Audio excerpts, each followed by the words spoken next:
Well, I can't recall day one in my pastorate at Living Faith, but I do recall the early days, the initial days very well, and I was abundantly zealous. And I think that I kind of took as my mantra, kind of my motto, Paul's kind of focus in Colossians 1:24, and I just really felt like that it was incumbent upon me to really continue the afflictions of Christ for His body, the church. And I took that as my personal pastoral motto.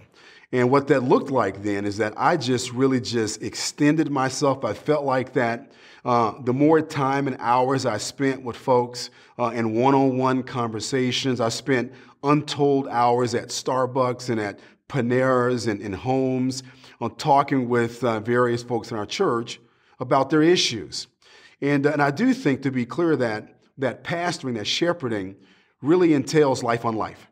Is that there's no way to long arm shepherding. But as I think back on it, there were two things that really jump out at me that I wish I'd understood. I think the first thing is that my wise counsel, or counsel that I thought was wise, is it's really not going to solve people's issues. And whatever I thought or however they responded to it would not be the thing that would resolve their concerns or their problems or their dysfunctions or whatever it is. I wish I had simply prayed more and maybe not had extended myself so much. I felt like that my energy, my exertion was the thing that was needed to resolve their issues. The other thing that jumped out at me was, as I began to notice over the course of about 2 years, that even my preaching began to suffer. I was spending so much time with folks. I would meet 5 or 6 times a week in extended conversations. And my wife was trying to talk me down off the ledge, but I was convinced this is what it meant to suffer for Christ.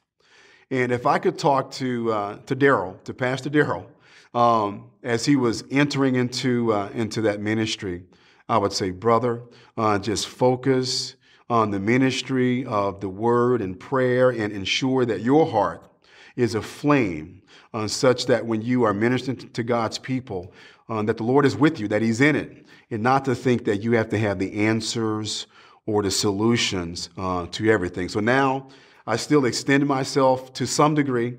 I still spend lots of time with our people, but I've discovered that I cannot and I will not solve these issues. But through prayer, and focusing on the ministry of the word, I can truly, truly serve the souls of those in our church very well.